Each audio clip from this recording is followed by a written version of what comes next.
ಮೈಸೂರು ಜಿಲ್ಲೆ ಭಾರತೀಯ ಜನತಾ ಪಕ್ಷ ಸಂಘಟನಾ ಪರ್ವಕ್ಕೆ ನಿನ್ನೆ ಮಾಜಿ ಕೇಂದ್ರ ಸಚಿವ ಪೊನ್ನ ರಾಧಾಕೃಷ್ಣನ್ ಚಾಲನೆ ನೀಡಿದರು.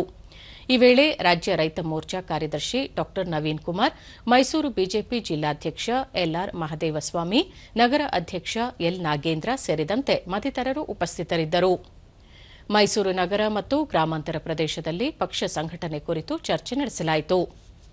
ಬಳಿಕ ಡಾ ನವೀನ್ ಕುಮಾರ್, ಸೆಪ್ಟೆಂಬರ್ 2ರಿಂದ ದೇಶಾದ್ಯಂತ ಸುಮಾರು 12 ಲಕ್ಷ ಬೂತ್ಗಳಲ್ಲಿ ಬಿಜೆಪಿ ಸಂಘಟನಾ ಸದಸ್ಯತ್ವ ಅಭಿಯಾನ ನಡೆಸಲಾಗುತ್ತಿದ್ದು, ಕರ್ನಾಟಕದಲ್ಲಿ 58,864 ಬೂತ್ಗಳಲ್ಲಿ ಅಭಿಯಾನ ಕೈಗೊಳ್ಳಲಾಗಿದೆ ಎಂದು ತಿಳಿಸಿದರು.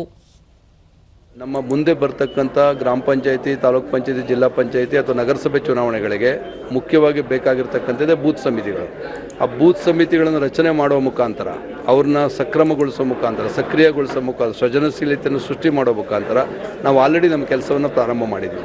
ಕಾರ್ಯಕರ್ತರಿಗೆ ನಾಯಕತ್ವ ರೂಪಿಸ್ತಕ್ಕಂಥ ಕೆಲಸವು ಆಲ್ರೆಡಿ ಶುರುವಾಗಿದೆ. ನಮ್ಮ